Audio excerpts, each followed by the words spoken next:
অনিয়ম, দুর্নীতি, দালাল চক্রে দৌরাত্ম্য, ডাক্তাররা নিয়মিত চেম্বারে না থাকা সহ নানা ধরনের সমস্যায় জর্জরিত হয়ে পড়েছে যশোরের শার্শা উপজেলা স্বাস্থ্য কমপ্লেক্স। এতে ভোগান্তিতে পড়েছে দূর দূরান্ত থেকে চিকিৎসা নিতে আসা সাধারণ রোগীরা। পাশাপাশি নিম্নমানের সেবার কারণে এই হাসপাতালের প্রতি সাধারণ মানুষের আস্থা ভেঙে পড়ছে দিন দিন। সেলিম আহমেদের পাঠানো তথ্য ও ছবিতে বিস্তারিত জানাচ্ছেন শেখ ফাহিম।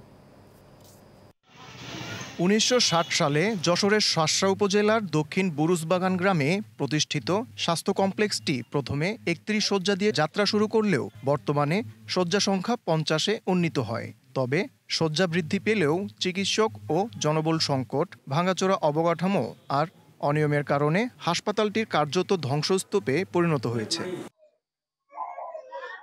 সার্জারি যন্ত্রপাতির ঘাটতি, ওয়ার্ডে পানি বিদ্যুতের সমস্যা, অপরিচ্ছন্ন পরিবেশ, ময়লা দুর্গন্ধযুক্ত বাথরুম সহ নানা অব্যবস্থাপনায় ভোগান্তি পোহাতে হচ্ছে রোগীদের। প্যাথোলজি বিভাগ থাকলেও বেশিরভাগ পরীক্ষা নিরীক্ষার জন্য রোগীদের বাইরে পাঠানো হয় বলে অভিযোগ রোগী ও স্বজনদের।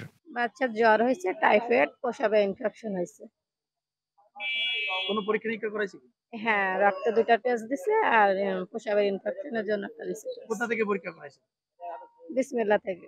আমার একটা ড্রেসিং করে দিয়েছে, একটু খাওয়ার হচ্ছে আসছে, তা দিচ্ছে না, তা বলছে ওষুধ নেই, ওই 12 নম্বর চলে যাও।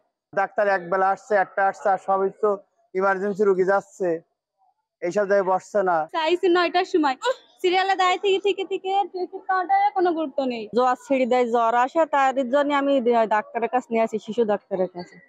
রক্ত পরীক্ষা দিয়েছে, রিপোর্টে বলিছে টাইফয়েড জ্বর হয়েছে, তাই এখন ওষুধ লিখে দিয়েছে, এখন ওষুধ কিনে নিয়ে চলে যাবো। এসব অভিযোগের পরিপ্রেক্ষিতে তদন্ত করে ব্যবস্থা নেওয়ার আশ্বাস দিলেন এই কর্মকর্তা।